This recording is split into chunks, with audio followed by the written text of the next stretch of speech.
What's the deal? September 25th, it's 10:34 p.m. and I want to dive right into this article right here. Pot stocks head higher after House's passage of Safe Banking Act. If you're new, please hit that subscribe button. I basically trade pot stocks and read pot stock articles. Marijuana companies' stocks headed higher in the extended session Wednesday after the U.S. House of Representatives passed legislation that could help U.S. cannabis operators. Aurora Cannabis gained more than 5% in after-hours trading. Canopy growth increased 4%. Chill rate added 2.4%, and Afria grew by 4% as the ETF MG Alternative Harvest increased 2.5%. The House passed a bill known as the Secure and Fair Enforcement or Safe Banking Act, which would make it easier for banks to work with the marijuana industry in the U.S. The bill now goes to the Senate, where passage is less than certain.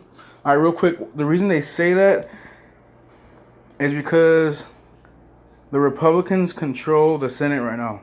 But the one good thing is that I just want to read this small piece here so you can understand what I'm trying to say. In the House of Representatives, almost half of the Republicans voted to pass this bill. As you can see here, it says here, I'll just read this little piece here. This was the first ever vote on a standalone cannabis bill, which is known as a Secure and Fair Enforcement Banking Act, and it passed the Democratic-controlled chamber by 321 to 103 vote, and on bipartisan lines, as 229 Democrats, 91 Republicans, and 1 independent voted for it, while 102 Republicans and 1 Democrat voted no. So real quick, 102 Republicans and 1 Democrat voted that, they didn't want the bill to pass, but 91 Republicans voted to pass it. So, 91 is almost half of the Republicans, and the Republicans that voted for this bill. So, yeah, that's great news. I do believe this bill will be passed when, passed through the Senate. So, yeah, I'll continue. I'm almost done with this article. Cannabis company stocks have struggled of late amid disappointing financial returns, with the ETF MG Alternative Harvest falling 30% this quarter. Yeah, so that's all I really wanted to do is read that and also show you guys, my portfolio. That's basically what I do on this channel is trade pot stocks. I always do is trade pot stocks, read articles about these pot stocks. I was in CanTrust. I'm actually still in CanTrust, but I only got 4 shares of CanTrust. So I do have 4 shares of CanTrust, and that's 0.24% of my portfolio.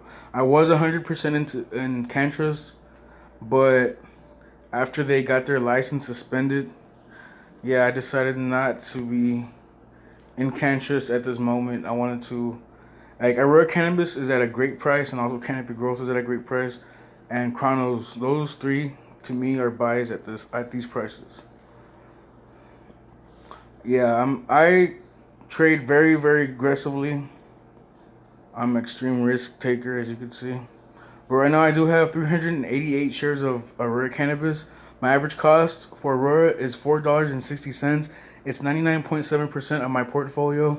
And I do expect a massive green day tomorrow because of the Safe Banking Act that was passed through the House of Representatives today. So all these pot stocks are in the green after the news came out of the passage of the Safe Banking Act. So yeah, I'm down hardcore. I'm down 66% all time. Past year, I'm down 68.9%. Past 3 months, I'm down 60%. And this is all mainly from, I started trading CanTrust over here. And then CanTrust just started having scandal after scandal after scandal. And it took me down, but this channel still goes on. I'm still doing these trades, and I'm pretty sure we'll get back up here. So what we're trying to do, baby, that's what we're trying to do. We don't panic on this channel. Past month, I'm down 11.8. Past week, I'm down 5%. Today, I'm up 6%, more or less. That's it, y'all. Peace out.